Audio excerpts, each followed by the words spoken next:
Hello everybody and thanks for joining me. Today I'm tying a George Barron pattern called the S.N.O.T, or SNOT, which seems appropriate given that hay fever season has hit me like a train. The hook is a Hackle H280 size 10 wet fly hook. My thread is UTC 70 in black. The tails on this fly are some claret dyed pheasant tail. Makes a lovely colour and works really well with the claret body. To rib the fly, I'm using some fine red ultra wire, and the rear 1/3 of the body is made up of opal mirage tinsel. This is medium. The front 2/3 of the body are dubbed, and for that I'm using some claret seal's fur. This is some cooksil, it's a lovely material. The body hackle is going to be some dyed claret hen, and this is a lovely whiting cape. Whiting do really nice hen saddles and capes as well as the cock feathers. And to make the wing on this fly, some bleached deer hair. Finally, up at the head end and tied quite long, some grizzle hen. So to start, I've cast on my thread a couple of millimetres back from the hook eye, and I'm running it down the length of the fly, ready to tie in the tails. This fly's got a bit of a story behind it.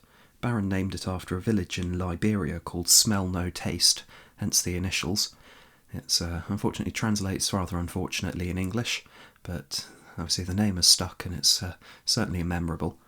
And the story goes that he was bitten by a fly that looked somewhat like this one in size and colour whilst he was travelling in Liberia, and came up with the idea for this fly. I've tied in a pinch of about 10 pheasant tails, and tied those quite long, about 1 1/4 to 1 1/2 times the length of the body. Now I'm running my thread back down, catching in the red ultra wire as I go. This pattern makes great use of purples and reds. It makes a really attractive colour on the fly. I do think that purple and claret is a underused colour in most parts of the world. I think the Irish and the Welsh have really got it down for their mayfly patterns. I've caught in a short length of my UTC opal tinsel, and I'm running a few turns of that forwards over the rear third of the body in order to make a shiny tag, and that'll show through underneath our body hackle. I'll secure that down with a couple of thread wraps and then snip away. A couple of turns is really all you need for this, as long as you keep good thread tension. You don't want to be overloading the fly too much with bulk in the middle, although we are going to be dubbing over this in a minute, so that'll help hide a multitude of sins. Zoomed out a little bit, show the first bit of the dubbing. Just making a fine noodle of seal's fur, packing it down reasonably tightly, and be able to brush that out a little later. I think it's easier to apply with a finer or more densely wrapped dubbing noodle, but then you can still pull it out later, and the seal's fur's got a really long staple, and it means you can get it to integrate very nicely with the body hackle. It's a technique Barron uses on a lot of his wet flies, and indeed that appears on a lot of the traditional lock-type flies from Ireland and Scotland. I've run that over the front 2/3 of the body, and the next job is going to be to tie in our body hackle. I've lightly waxed my thread, and that's going to give me plenty of grip as I come in with the hackle. I'll brush everything back, take the thread back towards the thorax, and then come in with that hackle and secure with a few wraps.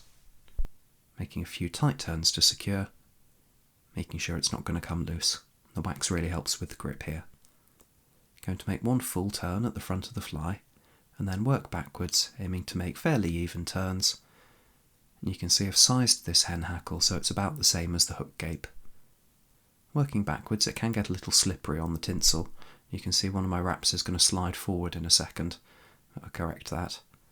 You just want to take it down towards the tail of the fly, ready to catch it in with that wire. The ultra wire is a very nice material to work with as well.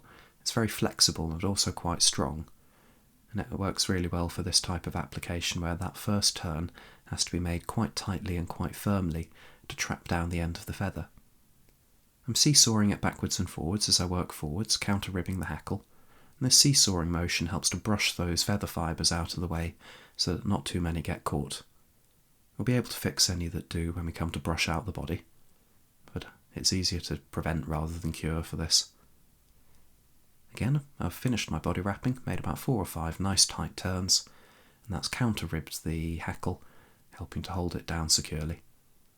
A few thread wraps to tie down the wire, then I'm going to helicopter off the excess, and then we can break away the excess feather. After everything's cleaned up a little bit, the next job is going to be to add the wing. I've stacked a small pinch of my cleaned deer hair, got rid of any fluff and any shorter fibres from the back, and I'm making a couple of loose turns and then drawing down. It is going to want to flare.